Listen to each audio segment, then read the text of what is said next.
The show is about, of course, follows Jane, the protagonist, It's her journey to coming to terms with being okay, just being herself.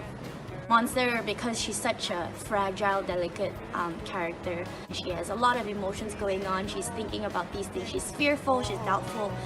There are times when we have to cut and we have to, in the middle of a scene, we have to cut even though the emotions are high, right? And like as an actor, it's really a challenge to just not really recreate, but more of like retain the emotion, the emotional journey that we are in order to do it all over again for a better scene. I think that's one of the big struggles that I have to do, especially for Monster. Yeah. Well, Aaron plays the love interest of the show, of the protagonist Jane. So he's the one that offers Jane a whole new world.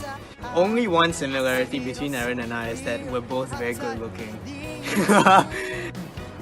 So Fairy God Delivery Beng, as you can guess from the name, is a fairy god character in most fairy tales, but with a more local and a more edge to it. But what I like most about him is style. He's different from everyone else, but he doesn't care because he is his own person and he rocks it. Well, the mom is a single mom trying to make it through in life, and if anything, has aspirations and hopes for her daughter, to really do better than what she ended up with, given all the history. So I think it just taps into every parent's natural desire for their kids to move ahead, to do better. She's the mean girl of the school, apex predator kind of thing, comes out all in pink and stuff. But as you go into the story, you realize that she is very much a foil to Jane. I've always felt that Hayley is a symbol of what Jane could become with all the fame, the popularity. I play Riff in the show with all the characters of Jane, my character, the monster. It feels personal and yet out there. I feel a lot of the problems is a lot of people relate to them. I mean, from the mere fact that we only had a few props, not even massive props, we only had a bedroom, classroom, and a mirror. That was it. So I think from there, and only having three main actors, it really has evolved massively. Yeah. Even though it was a smaller production in 2019, I think it came together in the end because I remember there were a lot of sniffling at the live showing. Then we were like, okay, this has something, and I'm so glad that we continued. They continue to work on it and to develop into something now where we get to shoot in a black box theatre, like the Gateway. I think I'm continually surprised in a very good way and inspired by young people. I think just the whole motivation behind getting this story out was something I found incredibly encouraging. I really felt like it was a privilege to be able to see a group of people in action wanting to get this story out and working together. One of the most memorable one, I think, is the later scenes of the show when I actually couldn't help but I cried a little bit. I was just really moved and affected by it.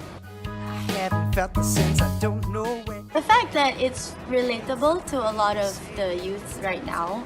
I can remember back when I was younger, I did struggle with identity crisis, I did struggle with friendships, I did struggle with my mom and dad, There's always work in progress, but there's always love and reconciliation at the end also. Aaron, where he's like a very insidious kind of force where you don't really realize how poisonous and toxic people like that can be. And there are a lot of these kind of outside influences that you may not be able to recognize, and I think that's an important thing I hope people can take away from the show. I feel the strong message at the end of learning to love yourself is hard. It's a process and it's a journey. Drama can be used as a tool for education, for expressing oneself, and it's also, I realize it is used as a tool for many young people like me, my age range, to cope with a lot of their stress. Well, I mean, I think struggling with self-esteem issues and body image issues is a universal experience. That feeling not good enough and wishing that you were someone else or in a better position. Being able to say, you know what, it's okay to look like this, it's okay to be like this. Because there's no point if everyone tells you how great you are, how amazing you are, how good looking you are. If you don't believe it, it won't matter. So give yourself a pat on the back. I see it all so clear. My time is near. Catch the Monster in the Mirror musical On Cystic. From 26th March To 4th April. We hope to see you online. Bye. FGDB out. That I need.